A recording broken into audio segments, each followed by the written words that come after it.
Basic Control, baby. Today we're gonna get in your minds. We're gonna get in real deep. Welcome to Basic Control, the show where we effectively break down various forms of media into relatable context, basically giving the control back to the viewers. My name is Aaron Ray, aka The Boss Radio on social media. Feel free to follow me on Twitter, Instagram, and ArtStation. As for my co-host, Adrian, where can the people find you? At the signs with the Y. Follow us on Facebook at PoppyGuysAttack. Subscribe to us on YouTube at PGAttack. Download and stream on AudioMac and SoundCloud. Or email us at pgattack@gmail.com. Any questions, comments, hypotheticals, or advice you'd like to see addressed on the show. First, we will get into our icebreakers, our coverage, and opinions on current events. Moving then into our main topic, today being Mobsolete. Again, spilling out into the hypothetical section where we let loose, crack open our creative sides, and into the rabbit hole. Recently, we haven't really been doing a lot of heavy hypothetical concepts. We cover a lot of that in the main topics.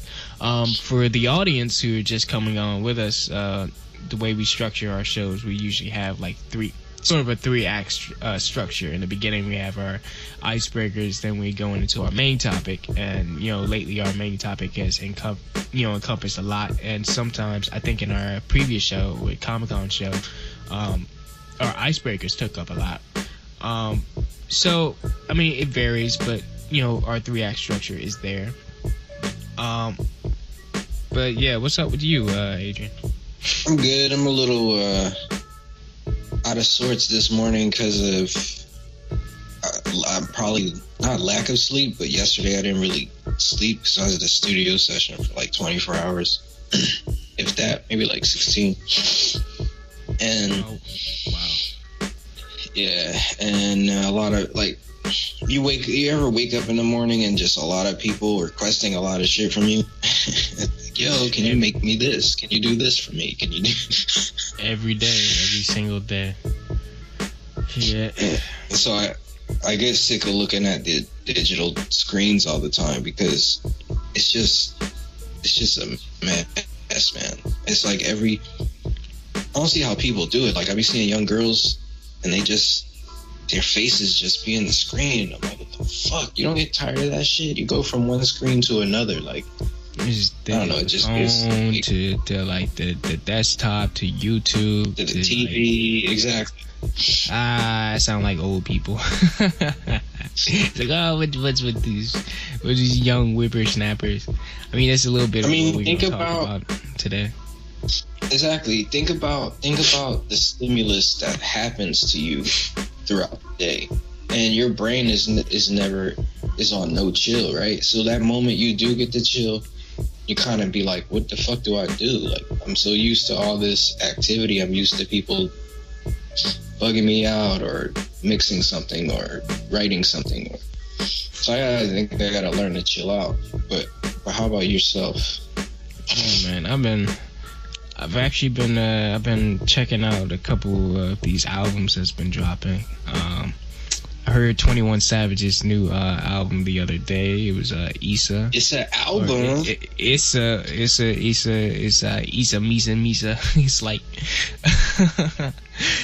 like Jar Jar Binks, the album. So I mean, he came out a while ago and he was like saying that this album, or I can't do a 21 Savage impression, but he was like, this album is more. This is more talking about, other things. I'm more than just a trap, and they thought I can only rap about shooting and killing. And then on the album, yeah, you talk about shooting and killing, and then, some other stuff. And he's like, yeah, I sing on it. You got some auto-tune on there, bro. I mean, I don't know. This music not really for me. 21 Savage album, it's not really hot to me. It sounds kind of basic. It sounds like everything else out there. And his claims that he's talking about something a little bit different is not really true. But whatever, more power to him, more power to everybody trying to rock from your man's album. It is selling. Lana album drop. But what I want to talk about Tyler album dropping. you know, because we never really you never really got a chance to like talk a little bit about, you know, Flower Boy or you know, Scumfuck Flower Boy. And you know, the album drops, you know, under the title Flower Boy. The cover, I know we talked about the cover before on one of these shows, and you know how it's real good and these things like that. But I don't know if his album is selling like that, but I know his it's highly rated. It's like, you know, 8 out of 10, like 4-star type album. You know, people are really like responding to it really well. And people are saying that this is the evolution of Tyler the Creator. And you know, I'm like, all right, this is whatever. But like, you know, of course, the main thing coming out of this album is that everybody's like, bro, is Tyler gay? So, you know, is Tyler gay is sweeping the majority of the conversation, you know, and the reaction. Because, you know, he says stuff like, you know, kissing white boys since 2004 and things like that on like Garden Shed and other things. And, you know, he's dropping hits like, my friends won't, you know, they won't like me after this verse, blah, blah, blah. And I'm like, what is this? And everybody's like, oh, is he gay? And, you know, he came out and he was like, you know, first of all, because, you know, there's that line where he's like, on Genius when they're like, oh, I thought it'd be like poof like Frank or something like that. Yeah. Or and you know, like gone, you know, I thought those feelings would be gone. But the truth is, it's not like it's actually he said he thought it'd be like the phrase, not like Frank. He said like the phrase poof and gone. Like, so it's like, okay, maybe he's not talking about these things. So like, I don't know if he's gay or not. My man's was banned in the UK for being homophobic, so I don't know. I mean, he's not homophobic. He got banned from New Zealand too. Yeah, if he was gay, it'd be kind of like ironic. I don't know if he is. I mean, my man's who cares about his you know, his sexual nature? But like, you know, that's what the world is today. Gossip. You know, what is he doing? You know, who is he doing? What, you know, what's going on with him? I feel like he's become that commercial artist that like he hates, in terms of like that sort of dominating the conversation about him. Yeah, I mean, but he knows what to expect. Like, coming off of Goblin, or not even shit before Goblin, but really Goblin was the one that, coming up off of that, I feel like he should be one of those artists that does understand the controversy, but two, I get it. Like, he also mentioned recently about how Jay and Tidal might be skewing numbers on the Meek Mill album and stuff like that. So he's probably in the space where it's just weird, like, where he's like, man, the media is not really understanding my message. I can feel that. I totally understand that. I mean, that's always been the case with Tyler. Tyler's always had to, you know, annotate everything he's ever done, exactly, to a certain degree. Because, you know, he'll say one thing, okay, he's a homophobe. You say another thing, okay, well, is he gay? Like, his man, he's confusing because he's a troll. He's a huge rap troll.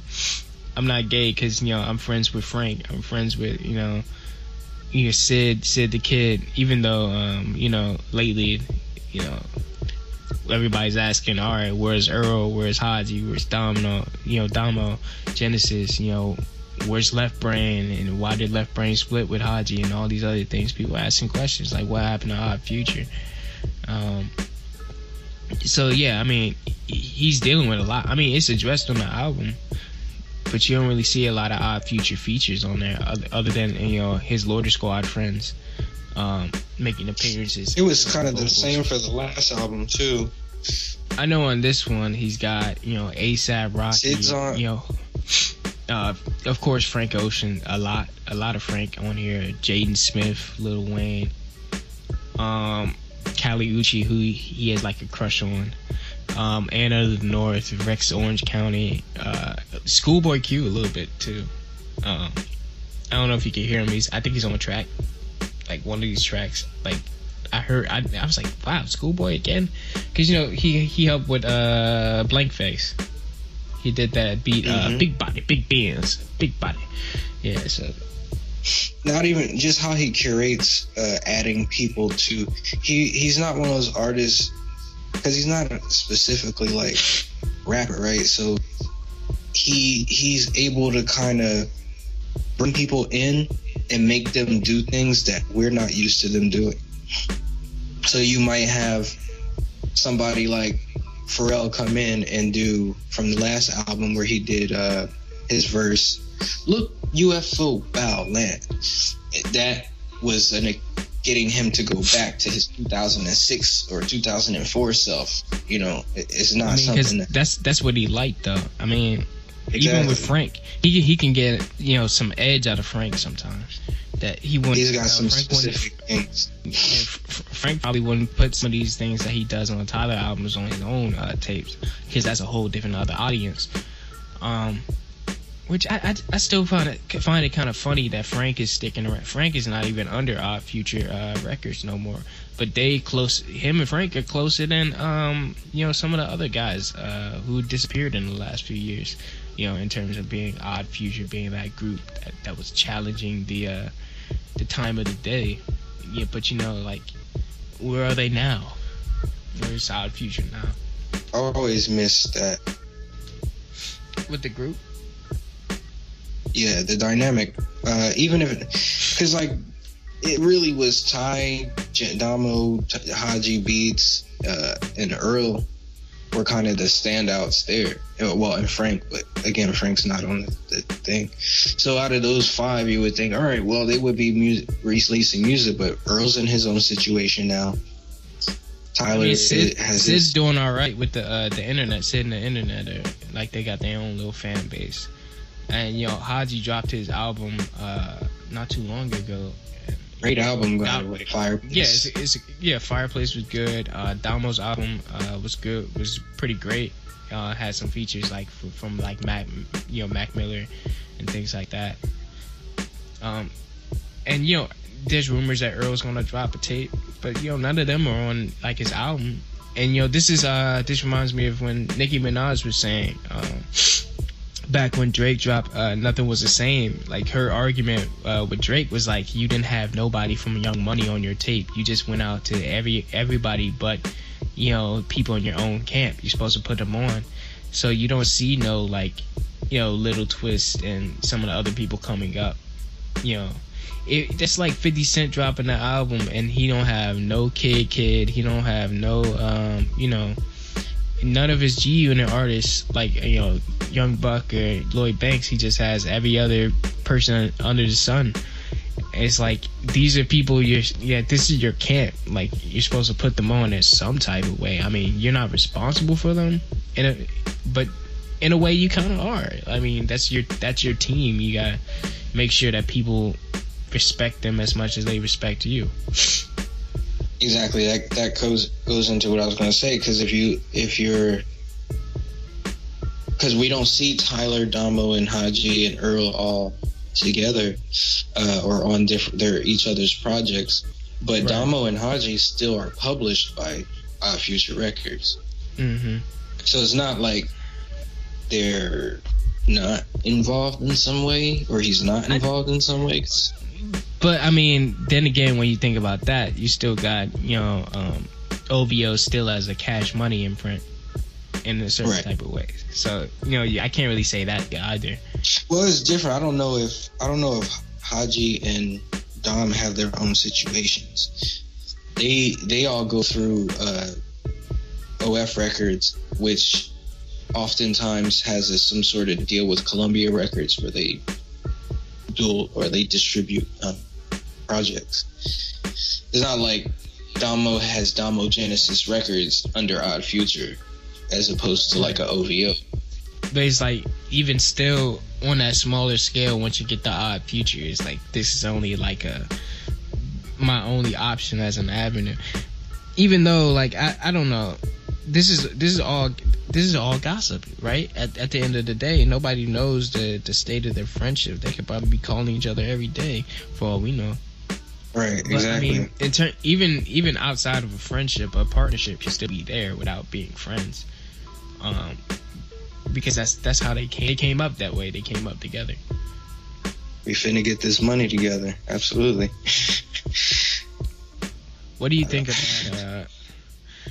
about Wonder Woman's chances of winning an Oscar?